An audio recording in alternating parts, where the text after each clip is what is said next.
Hi, I'm Cynthia for Artbeads Cafe, and my guest today is Tracy from TierraCast. Hi, Tracy. Hi. Thank you for coming today. Super nice to be here. We're excited to have you today. We love TierraCast, of course. Thank you, thank you. And today we are talking about multi-strand jewelry. This is a trend that I don't think will ever die. No, I don't think so. It's always there, and it's fun. Yes, and versatile. Yeah, so we're going to do a project at the end of this video. We're going to make this really pretty bracelet here. And Tracy's going to show us how to make that. But first, let's have a look at all the jewelry she brought today. Okay. So let's start there. You have some chain. Well, there's so many options when you're making multi-strand jewelry. Often it's beaded. In this case, with these two examples, it's chain, 3 strands for each of them. Okay. And one of them is connected in the back just with jump rings to a clasp.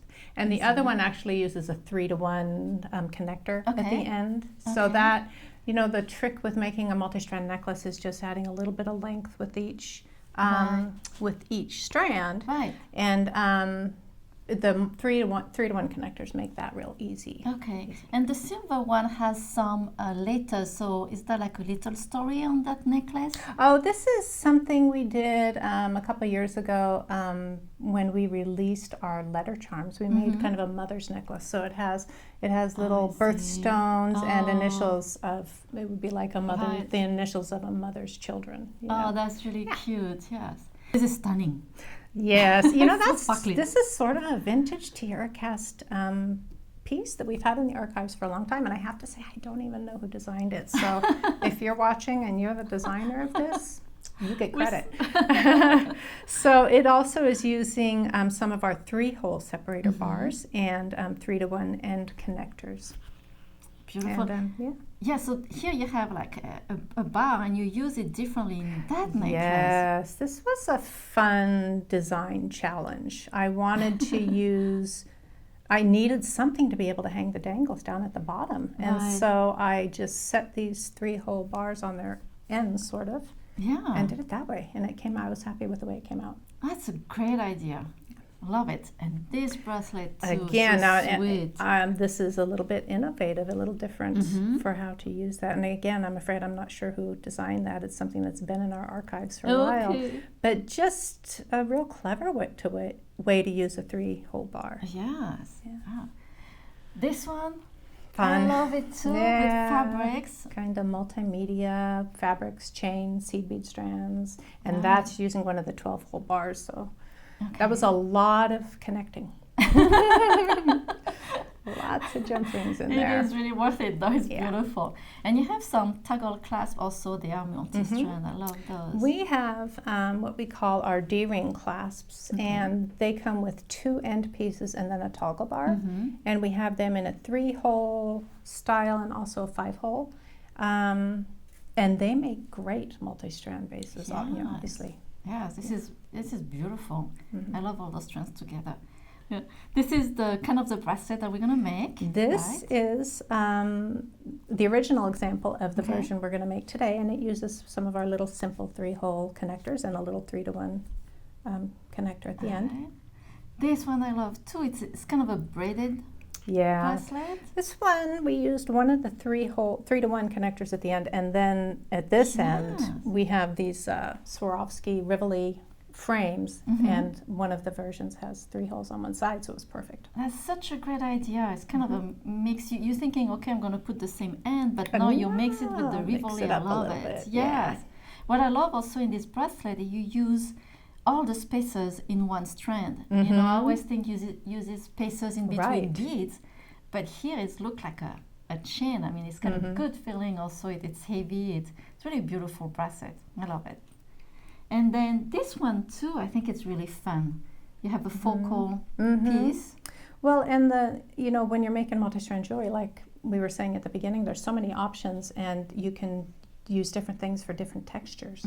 And the chain was just what I wanted the focal to really stand out, but I really wanted some texture. So, yeah, I love it because I tend to put all my thread like that, and then you have all beads, or they cannot sit directly.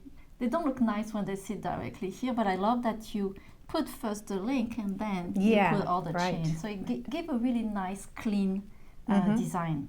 I think that's really great.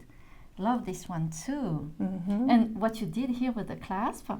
Well, this one's a little bit different. You would think, you build a necklace and you are going to finish it and clasp it in the back, but I flipped this one upside down and I put these are 4-to-1 connectors, put those at the front, and I did some clever stuff with hooks there. You did. And that actually is the clasp as well. You just disconnect the hook too. Okay, love that, the hook like that. And then here also, this is a really sweet. A different way to finish a multi-strand design. This is just wire wrapped into one of our cord ends. Okay, and you just you put like a wire together? What I did with the various strands, there's 2 beaded strands and also the chain, and so I just connected those. I don't remember specifically. I either would have strung a piece of craft wire through all of the endings and then strung that through here and finished it, or I would have connected all of the endings to a little jump ring and then connected that to the wire. Either. So then there is this one, and it's really sweet also. Yes, this one again is one of those designs I finished in the back with just jump rings. I didn't use a connector. Just connected it to jump rings, and the different strands are different lengths. So that gives it in multi-strand appearance. I have to point out how you use also those spacers. This is one of my favorite spacers, and you did like as a bead cap, and I think it is such a great design. Yeah, it's got a fun rustic kind of rustic feel. Yes. So all of those are really beautiful. Are you ready to show us how to make this bracelet? I'm really excited. Okay. What we're going to make is a version of this. We call it our confetti bracelet, and it's got these little 3-to-1 end bars and the little 3-to-1 separator bars. And Cynthia and I have already done a little bit of prep. So there are 3 strands, and we've cut 3 strands of medium beading wire. Actually, it's 0.01 or 0.019, so that's about medium beading wire, and it's art beads. And I love these little spools. They're like the ones that you use for kumihimo, and you snap it together, and your stuff isn't flying. Beading wire isn't flying all over the place. So the first thing we're going to do is use some crimp tubes and crimping pliers to connect our first strand of beading wire to one of the 3-to-1 end bars. Okay. So I'm going to string the crimp bead first and thread that through the end hole of one of those 3-to-1 connectors.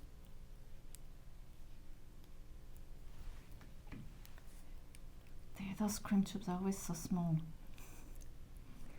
Yeah, and then just crimp that. Trying to make sure my wires aren't crossed.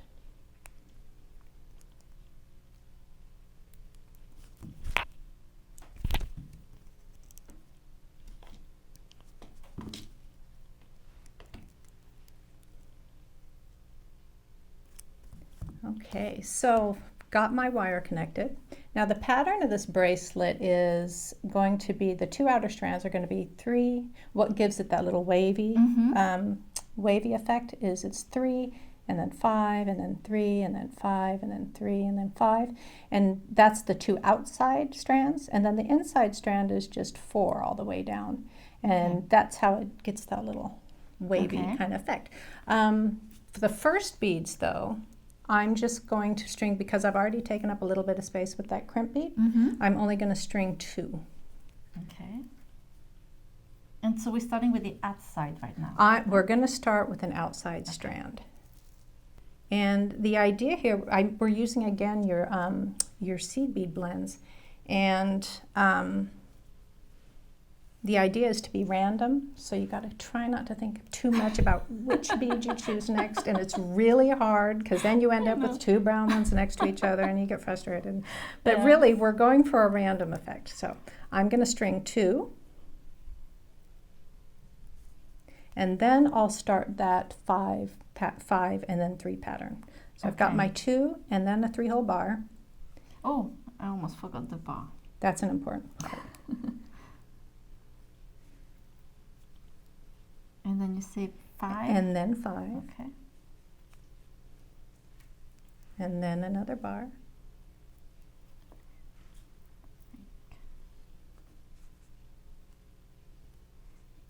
And then after 5 is? And then 3. 3, okay.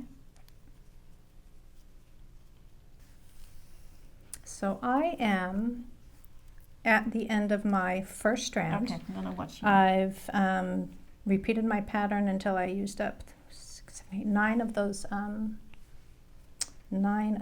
3-hole bars, and then I'm going to finish with where the next phase of the pattern would be 5. Okay. I'm only going to do 4 because I'm going to take up some of that space with the I can't have 2 of those next to each other. Can't take up a little bit of space with the crimp bead. Okay. So if I was ending up with a 3, then it would be a 2. So you take a bead off. Yes. Okay. And I've got my crimp bead strung, and these little components that have 2 finishes. The one side is smooth, and the other side has a little bit of a texture. Oh, okay. So I want to make sure I'm stringing the same side up. So I'm going to thread that through one of the holes of the 3-to-1 bar. I'm going to pass back through a few beads, you know, just keep that little extra security. Pull that snug. And then I'm going to adjust it, pull down a little bit to make sure that there's no looseness in the strand.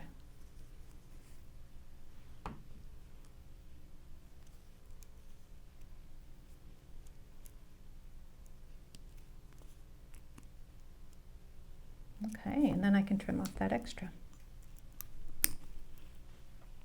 And I'm also going to check the other end to make sure there's the loose wire, the end of that wire is not sticking out somewhere. All right, so that's the first strand of this bracelet. And I figured in the interest of time, we'd switch this out now. Everybody got to see that first strand strung. Right. But what I have here is one that's got all 3 strands strung. So we did the first row was 3, 5, 3, 5.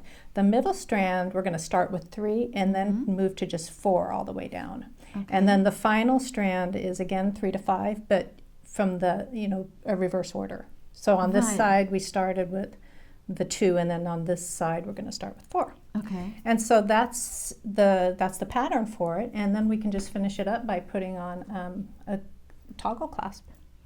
And that's it. That's it. So here is the finish also that you made with the blend, the Woodland Beauty. And yeah, that's a pretty easy bracelet to do. It is. And I use 1 jump ring for the ring. Okay. And usually with a toggle clasp, I use 2 jump rings with the bar because it gives it a little bit, you have to be able to wiggle that bar around to get it through the toggle ring. Right. So I usually use 2 for a bar. So when you make the bracelet to your size, you really have to think about the space from the end and then the space also from the jump ring and the toggle. Right. You always should figure out, if you can, how much space your jump rings and your toggle are going to take up, so you can figure that into the design. That is really pretty. Thanks. I love it. I love that it's not straight and it's a random design. Which is much love easier. It. Yeah. I think you don't have to think too much. Right. Well, thank you so much, Tracy, for coming, doing this great little project, and those jewelry are really beautiful. I love the way how you use the bar and ways that I've never thought about it. So this is really great. Great new information, great new tip. Wonderful. Thank you. And thank you so much for joining us today at Artbeads Cafe, and make sure to subscribe to our email newsletter to see our great promotion, see Tracy again, and our ideas. Thank you again. Merci beaucoup. Au revoir. À bientôt.